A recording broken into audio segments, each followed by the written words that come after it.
প্রতিশোধকে নিতে পারবে মুম্বাই, যে মুম্বাই আরসিবির সাথে ধরাশায়িত হয়েছিল প্রথম ম্যাচে।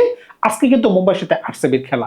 টেবিল কি বলতেছে? টেবিল বলতেছে 10টা ম্যাচ খেলে আরসিবি 6টা জয়লাভ করতে পারছে। অন্যদিকে এবছর কিন্তু মুম্বাই কোনো ধরনের ছন্দেই নেই। এই কারণে কিন্তু টেবিলের একদম নিচের দিকে আছে, 10টা ম্যাচ খেলে মাত্র 3টা জয় আছে। কিন্তু ইদানিংকালে আরসিবি কোন ধরনের ছন্দে আছে আপনি যদি খেয়াল করে দেখেন, যে আরসিবি দিল্লির সাথে একটা দুর্দান্ত ম্যাচ জয়লাভ করতে পেরেছিল, 8 রানে দিল্লির 6 উইকেট ফেলে দিয়েছিল জশ হ্যাজেলউড, এমনকি ভুবনেশ্বর কুমার 75 রানে যে দিল্লিকে তারা অল আউট করে দিয়েছিল, এমনকি 6 ওভারে খেলা শেষ করে দিয়েছিল। এরপরে শক্তিশালী আরসিবির এমনকি হলো যে ব্যাক টু ব্যাক 2টা ম্যাচ কিন্তু তারা হারতে বাধ্য হয়েছে। মনে পড়ে কি, গুজরাটের সাথে এই দল আগে ব্যাটিং করে সম্ভবত 155 রানে তারা অল আউট হয়ে গেছিল। এমনকি গুজরাট 15তম ওভারে খেলাটাকে শেষ করে নেয়, যেখানে রাবাডা উইকেট নিছে, যেখানে রাশিদ খান উইকেট নিছে, যেখানে মোহাম্মদ সিরাজ উইকেট নিছে। সবাই উইকেট নিতে পারছে, কিন্তু তাদের ব্যাটসম্যানরা কেউ কিন্তু ভালো খেলতে পারে নাই। ফিলসন যখনই দল থেকে ছিটকে পড়ে গেলেন, ইনজুরি কবলে পড়ে গেলেন, ভালো ক্যাচ দিতে গিয়ে তখন কিন্তু ওই দলটাতে একটা কালো ছায়া নামলো। মনে পড়ে কি, লখনৌ সুপার জায়ান্টসের সাথে তাদের একটা ম্যাচ ছিল আরসিবির, মাত্র 1 দিন বা 2 দিন আগের ঘটনা। ওই ম্যাচটাতে বৃষ্টি বিঘ্নিত ম্যাচে কিন্তু আরসিবির 6 রানের ব্যবধানে কিন্তু ওই খেলাটা হারতে বাধ্য হয়েছে। ওই খেলায় মিচেল মার্শের একটা দুর্দান্ত সেঞ্চুরি ছিল। আপনি খেয়াল করে দেখেন, যে দলটা আইপিএলে 29 দিন ধরে কোনো ম্যাচ জয়লাভ করতে পারতেছে না, এমনকি টানা 6টা ম্যাচ হারছে, ওই দলের সাথে শক্তিশালী আরসিবি তারা হারতে বাধ্য হয়েছে।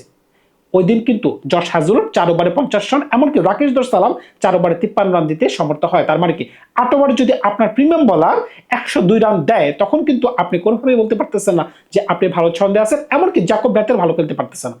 অন্যদিকে এই শক্তিশালী মুম্বাইয়ের সাথে কিন্তু একটা ম্যাচ কিন্তু তাদের আগে হয়েছিল, যেখানে আরসিবি কিন্তু একটা শট জয় পায়। তখন কিন্তু আরসিবির দুর্দান্ত ফর্ম চলতেছিল, এই কারণে কিন্তু তারা আগে ব্যাটিং করে 240 রান নিতে পেরেছিল। মনে হচ্ছিল ওই দিন তারা লাস্টের দিকে ভালো করতে পারে নাই। যদি ভালো করতে পারতো 240-এর জায়গায় রান কিন্তু 270 পর্যন্ত যাইতে পারতো।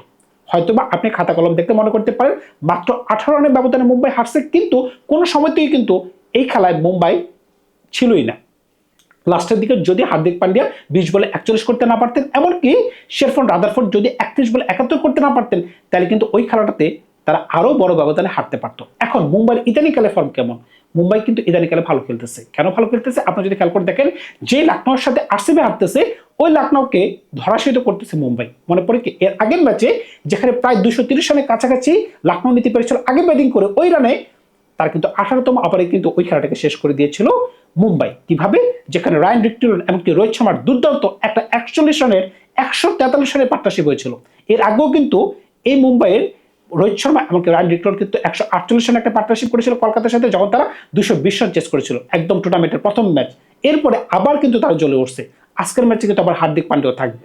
এখন আগে ব্যাটিং করলে কিন্তু মুম্বাই ফেসে যাচ্ছে। আপনি খেয়াল করে দেখেন, আরসিবি কিন্তু গুজরাটের সাথে ফেসে গেছিল, এমনকি মুম্বাই কিন্তু কিছুদিন আগে যখন চেন্নাইয়ের সাথে একটা ম্যাচ খেলেছিল, তারা কিন্তু 150 করে অল আউট হয়ে গেছিল, এমনকি চেন্নাই সহজে খেলাটাকে জয় করে নিয়েছিল। তার মানে কি, টস এমন একটা ভূমিকা পালন করতে পারে আজকের ম্যাচে, যারা আগে ব্যাটিং করবে তারা ফাইসে গেল ফাইসে যেতে পারে। কারণ কি, এমন একটা ম্যাচে খেলা, এমন একটা জায়গায় খেলা, এখানে কিন্তু অত্যাধিক রান করা সম্ভব না হইতে পারে। কি কারণে?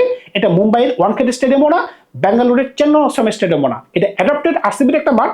কিন্তু আরসিবি কি এই মাঠের সুবিধা নিতে পারবে কিনা এখন কিন্তু সবারই দেখার বিষয়। এখন আজকের ম্যাচে আরসিবির চিন্তা কি? আরসিবির চিন্তা হচ্ছে তারা 2টা ম্যাচ ব্যাক টু ব্যাক হারতেছে। যখন একটা দল হারা শুরু করে, আপনি খেয়াল করে দেখেন পাঞ্জাব ব্যাক টু ব্যাক 3টা ম্যাচ কিন্তু হাইরা বসে আছে। এখন কোনো কারণে যদি আজকে আরসিবি হাইরা যায়, তাদের কিন্তু মাথা গরম হয়ে যাবে। কারণটাকে নিচের দিকে দল কিন্তু জিতা শুরু করে দিছে। একদিকে টানা 4টা জয় করে ফেলছে কলকাতা, অন্যদিকে টানা 3টা জয় করে ফেলছে চেন্নাই। এখন নিচের দিকে তারা কিন্তু বলতেছে আমরা কিন্তু টেবিলে ঢুকে যাব যদি তোমরা উপর থেকে 1 থেকে 2টা ম্যাচ আরো বেশি হারো। সুতরাং বুঝতেই পারতেছেন, আজকে যদি কোনো কারণে মুম্বাই যদি আরসিবিকে হারাই দেয়, তখন কিন্তু আরসিবির মাথা বিরাট গরম হয়ে গেলেও যাইতে পারে, এমনকি টেবিল থেকে ছিটকে পড়ে যেতে পারে। একসময় মনে হচ্ছিল তারা টেবিলের 1 নম্বর কিংবা 2 নম্বর স্থান দখল করতে পারে। এখন আজকে আরসিবির চিন্তা কি? আরসিবির চিন্তা হচ্ছে ফিল শর্ট, যে ইনজুরি কবলে পড়ে গেছে, তারা কিন্তু উপর থেকে বিরাট কোহলির সাথে ওই ধরনের ভালো কিন্তু স্টার্ট আনতে পারতেছে না। ইভেন জিতেশ শর্মার কোনো ধরনের ছন্দই নেই। যদি অন্য কোনো উইকেট কিপার থাকতো কিংবা ফিল শর্টের দলের সাথে যুক্ত থাকতেন, তারা কি করতে পারতো? তারা ফিল শর্টকে কিপিংটা দিয়ে তারা ভেঙ্কটেশ দলে ঢুকাইতে পারতো। এখন এরকম একটা অবস্থায় তারা পড়ছে, তারা কিছুই করতে পারতেছে না। এখন তাদের বলারও কিন্তু অফ ফর্মে চলে গেছে। ইদানিংকালে ভুবনেশ্বর কুমার ছাড়া জশ হ্যাজেলউড বলেন, রাকেশ সালাম বলেন, সুয়েশ শর্মা বলেন, ইভেন রোমিরো শেফার্ড তো কোনো কাজে আসতেছে না। এই বছরের টুর্নামেন্টে তিনি না করতে পারতেছেন ব্যাটিং, না করতে পারতেছেন বোলিং, অযথা 8 নম্বর পজিশনে তাকে খেলানো হইতেছে এই আশায় কোন দিন তিনি খেলার মোড় ঘুরে দিতে পারবেন। কিন্তু 8 নম্বর পজিশন পর্যন্ত তার ব্যাটিংয়ে আসতেছে না, এমনকি তাকে বল দেওয়া যাচ্ছে না। তাকে যদি বল দেওয়া হয় প্রত্যেকটা ওভারে কিন্তু তিনি 17, 18, 20, 22 এই ধরনের রান তিনি খাচ্ছেন। এখন আজকে আরসিবির প্লেইং 11টা কিরকম হতে পারে? ভাই প্লেইং 11-এ তেমন কোনো চেঞ্জ থাকবে না। গতকাল আপনারা যে ধরনের দেখছেন বা গত ম্যাচে আপনারা যে ধরনের দেখছেন সেম 11-এ থাকবে, তবে তাদের ইন্টেন্ট পরিবর্তন করতে হবে। আজকে সবচেয়ে বড় থ্রেট কি হতে পারে? সবচেয়ে বড় থ্রেট হতে পারে মুম্বাই, যেহেতু এই ম্যাচটাকে জয়লাভ করতে চায় নিজেদের গর্বের জন্য হলেও, মুম্বাই হয়তো বা জানে আমরা সামনে থেকে যাইতে পারবো না, কারণ কি সর্বোচ্চ পয়েন্ট হবে আমাদের 14, হয়তো বা রান রেটেও আমরা পারবো না, কিন্তু তারা কিন্তু খেলাটাকে ছেড়ে দিবে না।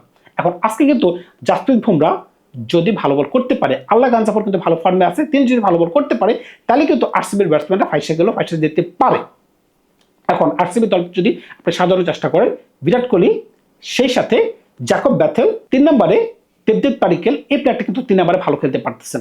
4 নম্বরে তাদের ক্যাপ্টেন রজত পাতিদার, যে ব্যাটসম্যানটা একটা সময় দুর্দান্ত ছন্দে ছিলেন, এই দলের সাথে 20 বলে 50 করতে পেরেছিলেন, তিনি কিন্তু বর্তমানে ওই ধরনের ছন্দে নাই। এটা একটা সমস্যা, তবে তিনি এর আগের ম্যাচে 30 বলে 60 করতে পেরেছিলেন, এটা একটা পজিটিভ দিক। 5 নম্বরে সবচেয়ে বড় সমস্যা, সবচেয়ে বড় হেডেক, জিতেশ শর্মা ভালো ছন্দে নাই। এটা কিন্তু কোনোভাবেই মেনে নেওয়া যাচ্ছে না এজ এ আরসিবির সাপোর্টার। যারা আরসিবির সাপোর্টার আছেন, 6 নম্বরে টিম ডেভিড, এই ব্যাটসম্যান দুর্দান্ত খেলতে পারছেন। গত ম্যাচেও তিনি 17 বলে 40 করতে পেরেছিলেন।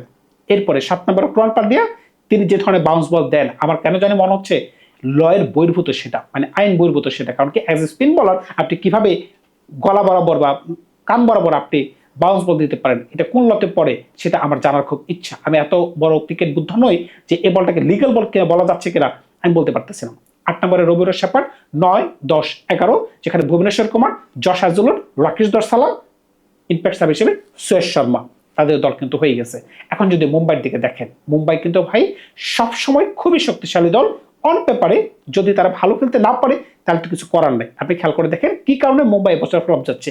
সবচেয়ে বড় সমস্যা হচ্ছে জাসপ্রীত বুমরা, তাদের অন্যতম সেরা বলার, তিনি রান নিতে পারতেছেন না। মাঝখানে রোহিত শর্মা ইঞ্জুরি কবলে পড়ে গেলেন। এছাড়া হার্দিক পান্ডিয়া বলেন, সূর্যকুমার যাদব বলেন, তিলক বর্মা বলেন, তারা ওই ধরনের ছন্দে নেই। যদি এই 3 জন মহাতারকা যদি ভালো করতে না পারেন তাহলে একটা দল কিভাবে ভালো করতে পারে? তবে আজকের ম্যাচে যেহেতু তাদের হারার কিছুই নাই, হারার বলতে কিছুই নাই বলতে হচ্ছে কি তাদের এখন যে কোনো মূল্যে প্রতিপক্ষ দলকে আটকাইতে হবে, কিন্তু ওই ধরনের প্রেশার নাই যে আমাদেরকে জয় লাভ করতেই হবে। এই কারণে কিন্তু তারা আজকে এমনভাবে খেলবে যেন আরসিবিকে আজকে তারা আটকাই ফেলতে পারে। আপনি খেয়াল করে দেখেন মুম্বাইয়ের ব্যাটিং কিন্তু খুবই স্ট্রং। রোহিত শর্মা, রায়ান রিকটিলন, এবছর কিন্তু 2টা ব্যাটসম্যান 140-এর উপরে 2টা পার্টনারশিপ করতে পারছে। আজকেও তারা আশাবাদী ভালো কিছু করতে পারবে। 3 নম্বরে নামন্ত্রী, 4 নম্বরে সূর্যকুমার যাদব, 5 নম্বরে তিলক বর্মা, 6 নম্বরে হার্দিক পান্ডিয়া, 7 নম্বরে উইল জ্যাক, তিনি কিন্তু নতুন বলটা করতে পারবেন, এমনকি 7 নম্বর পজিশনে ভালো ব্যাটিং করতে পারবেন। আমরা কিন্তু টি-20 বিশ্বকাপে দেখছি এই ব্যাটসম্যানটা ভালো খেলতে পারতেন। আজকে আমি আশাবাদী এই ব্যাটসম্যানটা ভালো কিছু করতে পারবেন। 8, 9, 10, 11, 8 নম্বর পজিশনে হয়তো বা শার্দুল ঠাকুর কিংবা দীপক চাহার একজনকে খেলানো লাগতে পারে। কি কারণে? যেহেতু রায়পুরে খেলা, এখানে স্লো বলটা একটু ভালো কাজের হলেও হতে পারে, যেখানে পেস বলটা একটু মার খেলেও খাইতে পারে। 8 নম্বর পজিশনে যদি ওই ধরনের ব্যাটসম্যান বা বলার যদি চলে যায়, 9, 10, 11 জাসপ্রীত বুমরা, অশ্বিনী কুমার, ট্রেন্ট বোল্ট, আপনি ইম্প্যাক্ট সাব হিসেবে আল্লাহ গানজাফরকে খেলাতে পারতেছেন, তিনি কিন্তু ভালো বল করতে পারতেছেন। সুতরাং বুঝতেই পারতেছেন দল কিন্তু খারাপ না। এখন কে জয়লাভ করতে পারে? যেহেতু আরসিবি ব্যাক টু ব্যাক 2টা ম্যাচ হারছে, তাদেরকে আজকে জয়লাভ করতে হবে। এই যে একটা প্রেশারের মাঝখানে কিন্তু ভালো খেলা যায় না। আপনি খেয়াল করে দেখেন গতকালকে দিল্লি কিন্তু ব্যাক টু ব্যাক 3টা ম্যাচ হারার পরে নিজেদের ঘরের মাটিতে আবারও কিন্তু কলকাতার সাথে টানা 4র্থ ম্যাচ কিন্তু হাইরা বসে আছে। 4র্থ ম্যাচ কিন্তু ঘরের মাটিতে তারা হারছে, আগে ব্যাটিং করে মাত্র 140 খেতে পারছে। কি কারণে? এই যে প্রেশার, আমাদেরকে জয়লাভ করতে হবে। অন্যদিকে কলকাতা কিন্তু তারা জানে তাদের হারার কোনো কিছুই নাই, ব্যাক টু ব্যাক টানা 4টা ম্যাচ কিন্তু জয়লাভ করছে। এখন কিন্তু কলকাতার পাল্লাও কিন্তু ভারী। কলকাতা এখন কিন্তু বলতেছে 4টা ম্যাচ আমাদের বাকি আছে, আমরা যদি 4টা ম্যাচের মাঝখান থেকে কেবলমাত্র 3টা ম্যাচ জয়লাভ করতে পারি, আমরাও কিন্তু ভালো কিছু করলেও করতে পারি।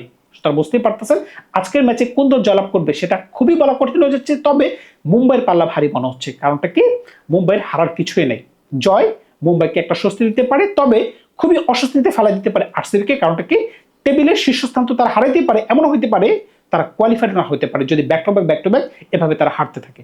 ধন্যবাদ সবাইকে, ভালো থাকবে আপনারা। নতুন করে গল্প নিয়ে খুব শীঘ্রই হাজির হবো আপনাদের সাথে।